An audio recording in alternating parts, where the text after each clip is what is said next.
Hola amigos, muy buenas, ¿qué tal estáis? Hoy estamos al volante de este Opel Corsa GS, pero con etiqueta C. ¿Por qué etiqueta C? Porque lleva un motor gasolina 1.2 turbo de 101 caballos, 100 caballos.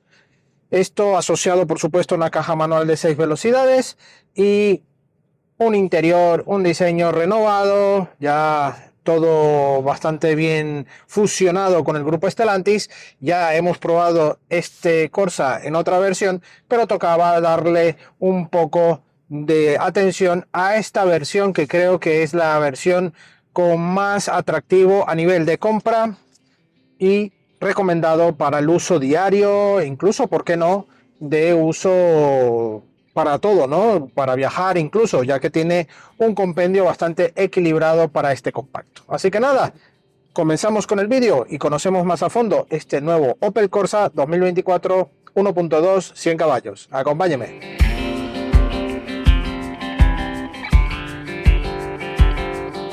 Bueno, vamos a dar este pequeño vistazo al exterior.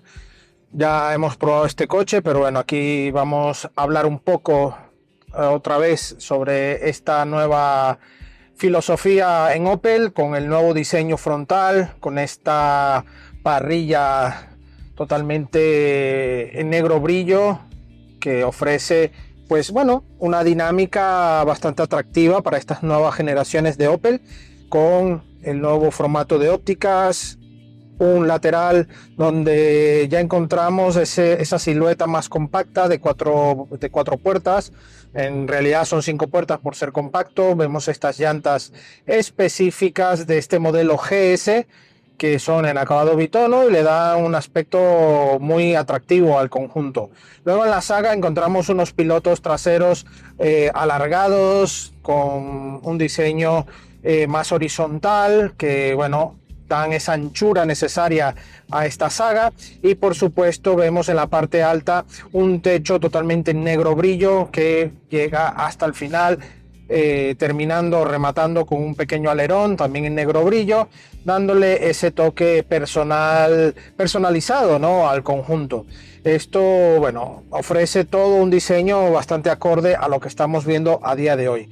Hay que recordar que ahora en el grupo Stellantis son, digamos, rivales directos, pero son, digamos, familia, ¿no? Como el Peugeot 208, que hemos probado hace muy poco, incluso con el AK2 GT. Entre ese modelo y este, pues el Peugeot 208 tiene un diseño mucho más deportivo, a mi humilde opinión, por supuesto, pero este Opel Corsa mantiene una estética un poco más conservadora. Vamos a ver todo el interior de este Opel Corsa. Y bueno, aquí nos encontramos con un interior austero, pero con detalles muy bonitos. En esta AK2 GS también cuidan algunos detalles un poco más, pero bueno, vemos aquí en la parte alta este plástico algo más mullido, con un tacto, bueno, típico de este tipo de material, que no está nada mal. Aquí encontramos este elemento en un acabado gris oscuro. Luego vemos ya algún negro brillo en esta zona de las pantallas para intentar armonizar la integración, ¿no?, para que fuera un mismo elemento, aunque aquí en la parte del cuadro de instrumentos sí que tenemos un marco en negro mate, que ya incluso un detalle aquí en cromo ya nos delata un poco las zonas, ¿no? Esta zona alta con el color blanco, que en este caso el coche va en color blanco y destaca en esta combinación. Y bueno, aquí en cuanto a acabados, la puerta delantera sí que encontramos plásticos duros, pero alguna integración en polipiel aquí en esta zona. Este acabado también igual que en el salpicadero, y le da un toque de mayor calidad. Elevalunas eléctricos, aquí un pequeño reposacodos que no viene nada mal, espejos también eléctricos, la regulación, la maneta y una buena bandeja para dejar una botella, un termo y algún huequecillo más disponible. En la zona baja del salpicadero encontramos esta parte, todo va muy integrado al conductor y eso está muy bien. Vemos aquí el clima bisona, que va independiente, es clima automático, está correcto, y aquí encontramos una pequeña bandeja para dejar el móvil, aunque por ejemplo mi móvil, que es de un tamaño a día de hoy estándar, pues no llega a encajar del todo en ninguna posición, siempre queda un poco inclinado, ¿vale? Ahí tenemos la muestra del tiburón, seña también de la marca en este modelo. Vemos un puerto USB y un conector 12 voltios. En esta parte más negro brillo, aquí encontramos la palanca de cambios con una faldilla en polipiel, una palanca de cambios también con un buen tacto, con sus 6 marchas. La reversa es junto a la primera marcha. Aquí la desconexión del start stop, modo sport y también la parte de control de carril. En este caso, bueno, vemos un poco aquí esta zona con el freno de mano automático, aquí un hueco para una llave o monedas, dos portalatas, una más pequeña que otra, y aquí este reposabrazos que es regulable en profundidad más no en altura, ¿vale? Aquí en esta posición, si lo abrimos, tenemos un hueco pequeño para una billetera o alguna cosilla pequeña, y otra guantera en esta zona con una profundidad que, bueno, yo creo que desde aquí podríamos haber cambiado alguna correa o algún aceite desde el motor, porque vamos, está prácticamente pegado a la pared de fuego, ¿no? Al vano motor del coche. Aquí otro huequecillo para tener algo más a la mano, ¿no? Y no que se nos vaya hasta allí al fondo. La verdad es que es una guantera brutal el espacio que hay. Y bueno, unos asientos que en este acabado GS le dan un toque bastante distintivo, alguna polipiel aquí en estas partes donde solemos tener un poco más el contacto, pero lo que es el contacto al cuerpo va todo en un entramado de tela. Esto, bueno, recoge bien estas sombreras aquí, y estos partes de las lumbares también recoge bien. La verdad es que tiene un aspecto semideportivo y son cómodos, son confortables. Además, en el puesto del copiloto, del acompañante, llevamos también anclajes ISOFIX. En la parte alta llevamos iluminación con todo el sistema SOS y aquí el espejo interior. Unos buenos acabados, todo el techo en negro. Bueno, negro, un gris oscuro, la verdad es que le da un toque muy bueno a este interior. En las plazas traseras, pues tenemos un acceso correcto. Al abrir la puerta no es un ángulo de 90 grados, pero yo que mido 1,77 puedo entrar agachando un poco la cabeza y sin mayor problema. Ajustamos un poco el respaldo con el reposacabezas y me doy cuenta que tengo al menos 2 dedos de separación al respaldo de la banqueta delantera. Podemos extender un poco las piernas, no va del todo mal, pero sí que en el techo voy tocando levemente con la cabeza a esa zona más trasera. En este caso, pues el coche mantiene una esencia muy buena, una banqueta que es cómoda, tiene buen mullido, al igual que la parte delantera.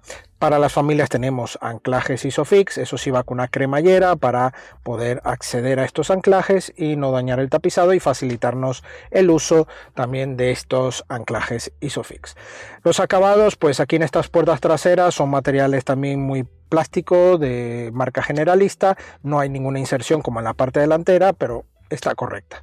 Además llevamos huecos también portabebidas, un poco más pequeñas que las delanteras, pero son funcionales. Buena visibilidad por la ventana que tenemos disponible hacia el exterior, y vamos a ver ahora mismo qué tal la plaza central. Para 3 personas de mi contextura es un poco justilla.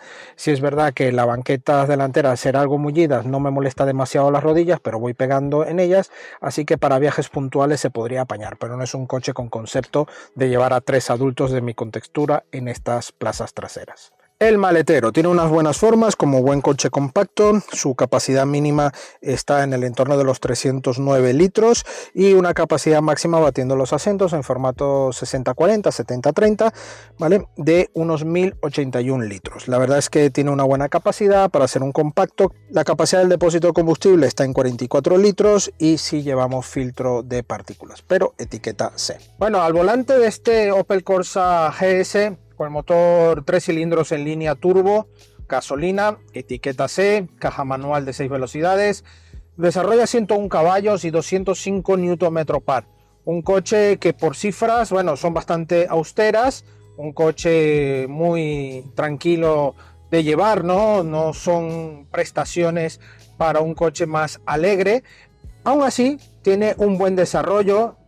En cuanto pisamos un poco más, bajamos de marcha y el coche actúa inmediatamente con un muy buen comportamiento. No sé si se percibe en el micro, pero tenemos, al menos en esta unidad de prensa, un pequeño ruido de aerodinámica. Pasando ya una cierta velocidad, comienza a tener un ruido aerodinámico en esta zona, que no sabemos si es por el espejo exterior o alguna goma. Y quiero recalcar, es en esta unidad, no es que afecte a todas las unidades. Y si eres un usuario ya de este modelo y tienes el mismo problema, pues nos gustaría saberlo aquí, dejarlo en los comentarios, ¿vale?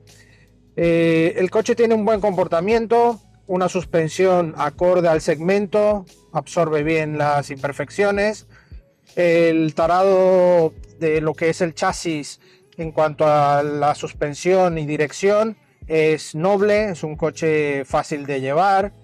Incluso si quisiéramos llevarlo un poco más arriba de vueltas para hacer trazados más rápidos, más dinámicos, pues podrías hacerlo sin mayor problema. Incluso en adelantamientos no vas a tener mayor problema. Esto todo también llevado a que llevamos una caja manual, y esta caja manual por supuesto aporta ese dinamismo, ¿no? Bajar de marcha para poder sacarle el mayor provecho a este motor. Un puesto de conducción correcto, llevamos detección de ángulo muerto, los sistemas de HADAS ya obligatorios, tenemos cuadro de instrumentos con la lectura totalmente correcta, llevamos algunos modos de visualización para nuestra personalización, y la parte de infoentretenimiento también muy correcto, con Android Auto y Apple CarPlay inalámbrico, y está muy correcto. En todo este caso nosotros usamos el sistema Android Auto y ningún problema hasta el momento. Todo con buena sincronización, sistema de clima independiente, que esto viene muy bien, es de clima Bisona. Además llevamos calefacción en los asientos delanteros, algo que realza un poco más el equipamiento en este acabado GS. Y bueno, una luneta trasera con buena visibilidad, espejo fotocromático interior y buena disposición general de este coche. La verdad, posición de palanca de cambios muy correcta, volante con muy buen tacto, tiene un buen grosor, tenemos los mandos aquí integrados, incluso también llevamos calefacción en el volante, y eso, como os digo, se agradece en un coche que, bueno, ahora hablaremos un poco de la parte del precio. Por supuesto, también el coche a nivel de frenada tiene la pegada inicial correcta, no hay esta parte regenerativa ni nada, ya que no es un coche hibridado ni nada, no tiene ningún tipo de ayuda electrificada, por decirlo de esa manera, ¿no? A diferencia del 208 que hemos probado hace poco, que sí tenía un sistema hibridado, ¿vale? En el entorno también de los 100 caballos, y bueno, para que sepáis un poco las diferencias. Os dejaré por aquí la tarjeta, o si no, buscarlo en nuestro canal. Uno de los últimos vídeos, 2-3 vídeos antes, el 208, ¿vale? Que tenéis también como opción. Lo que pasa es que ese modelo ya es un poco más caro que este Opel Corsa. Y bueno, a nivel de consumo, ¿qué consumo estamos tocando? A ver, este coche está en el entorno de los 6,7, 6,5 de media. A nosotros en toda la prueba nos ha dado 7,1. ¿Vale? Pero es verdad que también en muchos momentos se ha estado tocando los 6,5 y 6,7 sin mayor dificultad. ¿Se puede bajar? Sí, posiblemente. En un uso más continuado, la marcha más llevadera, ¿no? De puntos muertos, llaneo, depende de tu orografía, pero nosotros, como sabéis, hacemos nuestras rutas semanales, también carreteras secundarias, autovía, ir a ciudad, volver, atasco, aunque ahora estamos en tiempo estival de los coles y los atascos se han reducido notablemente, al menos aquí en Madrid, y se nota, ¿no? Entonces, en ese caso, bueno, hemos tocado los 6,5 y yo creo que es un dato más que válido para este Opel Corsa. Bueno, amigos, ha sido ya la prueba de hoy, espero que os haya gustado al volante de este Opel Corsa GS 1.2, 100 caballos, sin ninguna hibridación, etiqueta C, su precio 19.100, 19.200 euros. ya con impuestos, pero no está incluido promociones ni descuentos. Un coche que a día de hoy, por su precio y buen equipamiento, confort de marcha, diseño, yo creo que es una clara y muy buena alternativa, al menos para probarla y ver si nos puede o no valer la compra.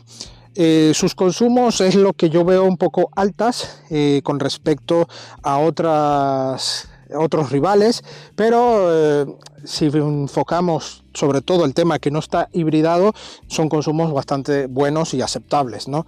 Porque ya otros modelos que son rivales directos, muchos de ellos ya tienen una hibridación muy ligera, otros son hibridados totales, y esto hace que tenga unos consumos de derribo.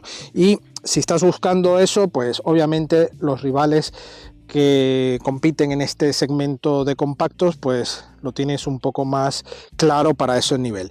Pero si realmente buscas que el coche tenga una etiqueta C, que no tenga toda esta parte hibridada que a día de hoy para muchos aún sigue chirriando, esto es una muy pero que muy buena alternativa. Digamos que es una receta sin muchos condimentos, sin muchos ingredientes, y un plato que nunca falla, tal cual. Así que nada, amigos, espero que os haya gustado este vídeo, que podáis comentar aquí debajo, darnos vuestro apoyo, vuestro like, suscribiros si aún no lo habéis hecho, y también nuestras redes sociales, Facebook, Instagram y X, además de TikTok, donde tendréis la actualidad del día a día del motor, y por supuesto también la prueba escrita de este coche, de otros coches y de motos en nuestra web supermotor.online. Agradecemos a Opel España la sesión de este Opel Corsa y a vosotros la visita. Nos vemos en una próxima entrega. Adiós.